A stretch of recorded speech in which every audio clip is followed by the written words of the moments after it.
and welcome to a special real quick edition for the Thanksgiving holidays. I'm still working on the final episode, which will be up very shortly. However, we'll be gone until mid-December. So until that time, I want to do a quick, what to expect for December, what we're excited about as we close up November.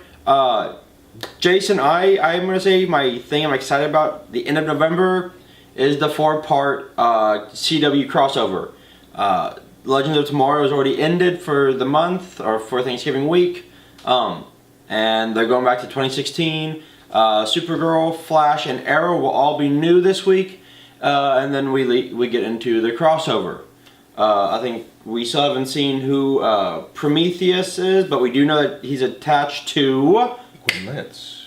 No, he knows. No, he's attached with Artemis. Oh, yes, that's right. And remember, Artemis is kind of like a double agent. So. Artemis is a double agent, and Quentin Lance is, you're right, he's a red herring. It just establishes the fact that Prometheus knows that Oliver Queen is the Green Arrow. The Flash shade was really good. I'm loving all the shows. Killer Frost is coming. Killer Frost, yeah, that's gonna be a good episode. Yeah. December, we see. Well, hey, Rogue One. This is a story that's outside the main continuity of the movies, but also inside the continuity as it sets up the events for A New Hope. So I'm eager to see characters who we've never even heard of. Yeah. So the thing is, if we've never even heard of these characters, and the prequel trilogy and then the original trilogy, that possibly means they have to die. Yes. Well, like they said, it's a suicide mission. Yeah, or they could go into hiding like Yoda did or something. I mean, it's either one of the two, but my money's on them dying. Yeah. So. They die getting the blueprints for the Death Star. It'll be interesting to see how people gravitate to these characters, because we, once again, like Jason said, we don't know these characters. It's not a Skywalker or a Solo or a Kenobi. So, but we saw people love Poe Dameron and Finn from Force Awakens. So. And they've gravitated towards, Knights of the Old Republic or anything Star Wars. Anything Star Wars, as long as it's good. As long as it's good. We did hear that Green Lantern will be in Justice League. Well, it's a rumor right now, but it'll probably be the Hal Jordan Green Lantern. You think it'll go Hal? Yeah, of course. Yep. He's the most popular Lantern. He's the most well known. Even though Jon Stewart to this generation. I was about to say Jon Stewart to this generation is highly well known thanks to the cartoons. Yeah, but the thing is, I think they kind of want to rectify that mistake and present Hal the way he should have been. The way he should have been. I mean, no offense to Ryan Reynolds. I mean, he was more... Oh, you're rectifying that mistake. Yeah. I thought you were rectifying the mistake of making Jon Stewart the Lantern. No. But, the thing is, I mean, no offense to Ryan Reynolds. I just thought that he was more Guy Gardner than Hal Jordan, with this smart-ass attitude. I saw him more as... Rayner? Barry Allen. I thought more being the Flash than Green Lantern. At one point, he was supposed to... And I thought that Bradley Cooper should have been Hal Jordan. Yeah, but I mean, the thing is... What we can all agree on is that movie stunk because it didn't have a script. Yeah. I mean, no matter what you try to do to it, I mean, you can blame quick anybody. Movie point here. Always have a script before filming. Yes. You would think that'd be, lesson 101. Trying to make it up as you go along is a recipe for disaster, and as you can see, the 2011 Green Lantern movie was a complete and utter disaster. Just damn. And you had Jeff Johns helping with that movie. Yeah, and then you had Mark Strong as Sinestro, and then he gave, at the end, I mean, he has the yellow... You had so many things that could have gone right in that film.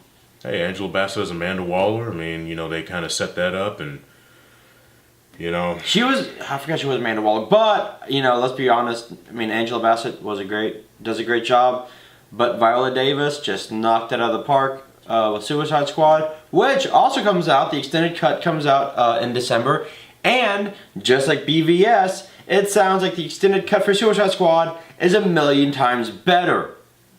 Which once again just goes to show that WB should really let the director direct and stop muddling with their stuff. Warner Brothers has a bad problem with that.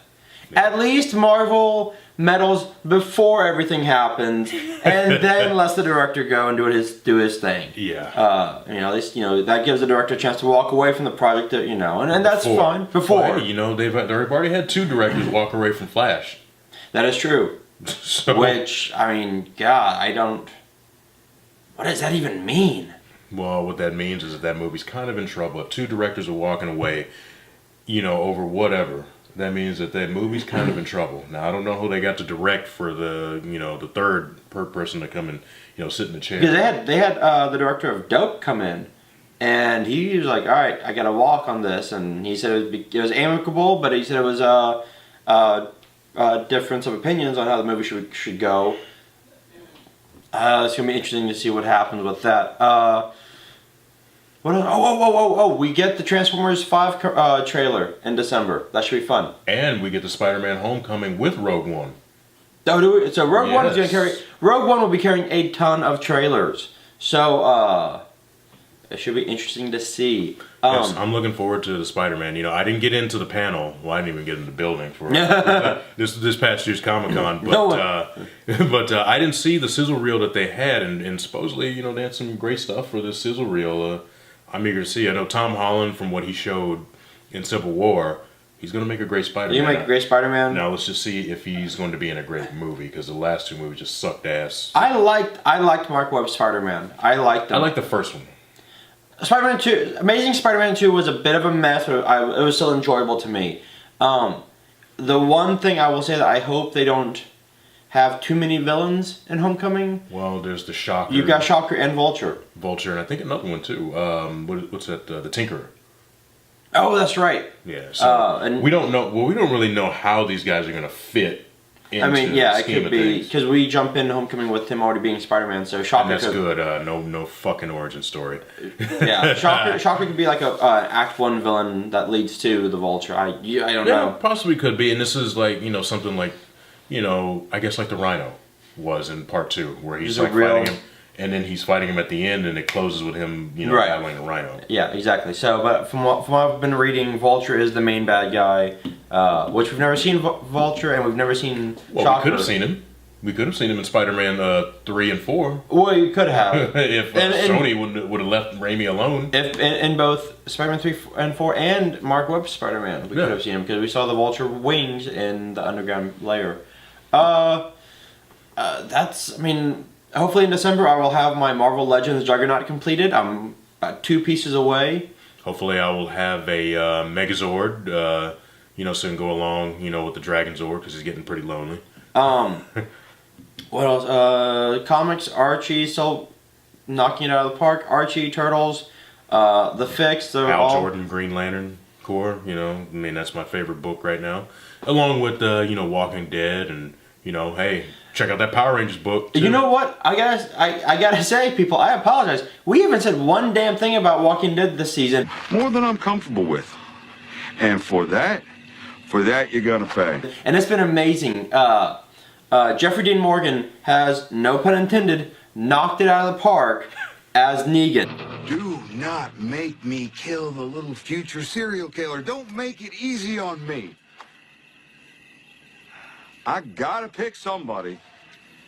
Everybody's at the table waiting for me to order.